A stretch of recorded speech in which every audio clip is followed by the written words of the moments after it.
Shalom, selamat pagi saudaraku. Firman Tuhan berkata, orang yang menghormati Tuhan akan dihormati. Allah membuat dia terhormat. Siapa mereka yang menghormati Tuhan? Yang pertama saudaraku, orang yang hidup tidak bercacat dan tidak bercela.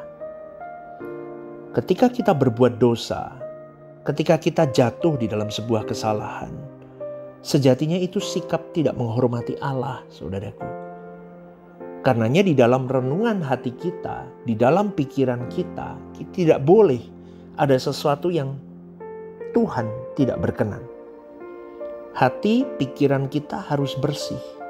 Maka indera kita, apa yang kita lihat, apa yang kita dengar, harus benar-benar kita jaga di dalam kekudusan. Tidak usah nonton apa yang tidak perlu ditonton, yang Tuhan tidak menghendaki kita menonton. Tidak usah dengar apa yang seharusnya Tuhan tidak menikmati kita mendengar hal-hal itu.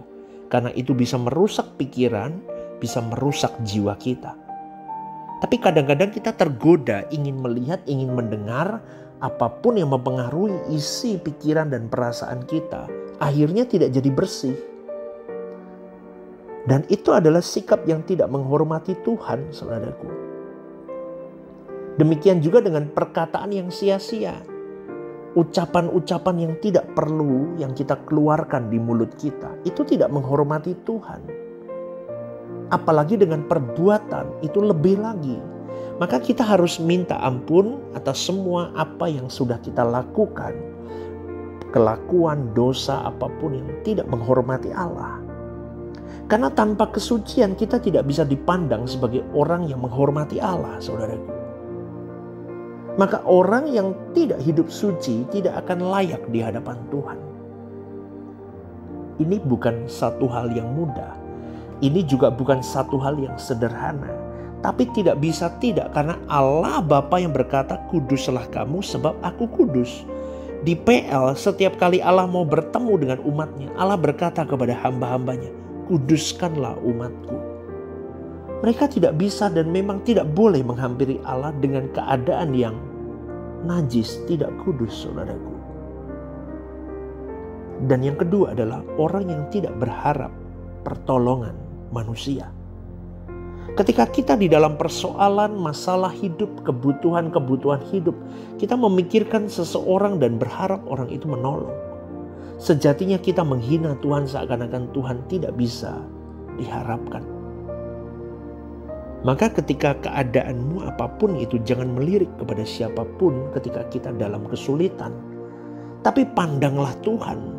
Karena lebih baik kita jatuh hancur daripada kita berharap pertolongan manusia. Sebab kalau kita berharap pertolongan manusia, maka yang terjadi adalah kita tidak menghormati Tuhan. Kita tidak memuji Tuhan dengan baik. Kita tidak bisa memuji, menyembah dan menghormati Tuhan dengan patut kalau kita berharap kepada pertolongan dan tangan kuat manusia, saudaraku. Maka kita harus memandang, kita harus mengharapkan, kita harus memohon hanya kepada pertolongan kepada Tuhan saja. Karena kita harus melihat bahwa pertolongan kepada manusia adalah sebuah kenajisan. Sebab firman Tuhan berkata, terkutuklah orang yang mengandalkan manusia. Jadi ketika kita ada di dalam pergumulan hidup, di dalam persoalan berat, kita harus memandang kepada Tuhan. Kita mau belajar mempercayai bahwa Tuhan adalah Allah yang hidup, Allah yang maha kuasa, sekaligus Allah yang setia, Allah yang maha baik. Dan jangan pernah membuka celah sekecil apapun untuk mengintip manusia, saudaraku.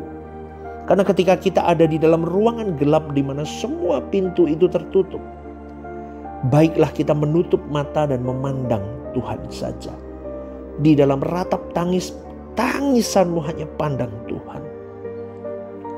Dan jangan mencari celah atau kubang untuk mengintip kalau ada manusia ataupun siapapun yang bisa menolong kita di ruang gelap kita itu, saudaraku.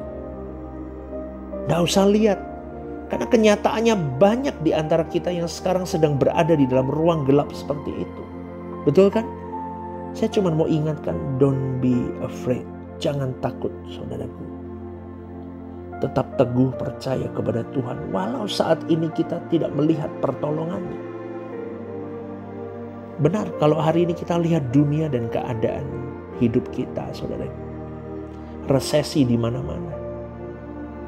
Ekonomi dunia semakin tidak menentu. Mungkin pekerjaan kita, usaha kita sedang terhempas karena resesi itu. Perubahan dunia yang besar-besaran sedang terjadi. Saya cuma mau katakan, jangan takut. Jangan takut, saudaraku. Tetap percaya kepada Tuhan walau saat ini kita tidak melihat pertolongan Tuhan. Tuhan juga membawa orang-orang besar seperti Musa, Yusuf, Daud masuk di dalam ruangan gelap. Sama seperti kita hari ini. Ruangan yang di dalamnya tidak ada pengharapan. Ruangan yang tidak ada pertolongan. Ruangan yang hanya adalah kebuntuan dan kebuntuan semata. Tapi di situ, saudaraku, kita harus bersabar menunggu pertolongan Tuhan. Bersabar menantikan tangan Tuhan. Jangan cari celah sekecil apapun. Mengintip cari lubang sekecil apapun untuk menangkap siapa-siapa yang bisa menolong dirimu dan diriku. Tidak boleh, saudaraku. Kita tidak akan bisa memuji Tuhan. Tidak akan bisa memuja Tuhan. Tidak akan bisa menyembah Tuhan. Dan tidak akan bisa menghormati Tuhan dengan patut kalau kita berharap pertolongan manusia. Tuhan bisa membuat semua pintu tertutup. Namun ternyata Tuhan mau mengajar kita bagaimana memuliakan, bagaimana meninggikan Tuhan. Mempercayai pribadinya dan tidak mencurigai Tuhan sekecil apapun. Dan ciri orang yang ketiga adalah orang yang menjadikan Tuhan sebagai satu-satunya kebahagiaan hidupnya.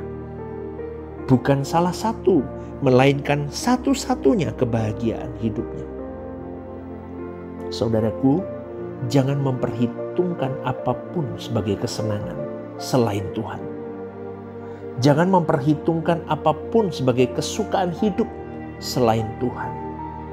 Karena memang hanya Tuhan kebahagiaan kita, hanya Tuhan kesukaan hidup kita. Maka dengan demikian kita akan terarahkan ke langit baru, bumi baru. Terarahkan untuk merindukan Tuhan. Karena hanya Tuhan kesukaan kita. Hanya Tuhan kebahagiaan kita.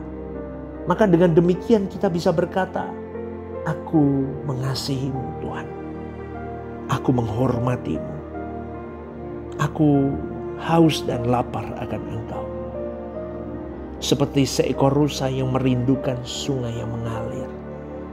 Kaulah yang kurindukan dalam hidup ini.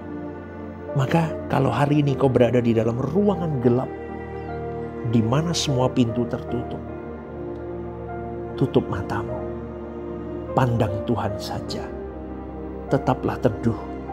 Percayalah, iman yang kita letakkan kepada Dia tidak akan pernah mengecewakan. Selamat pagi saudaraku. Selamat merenungkan renungan ini dan Tuhan memberkati.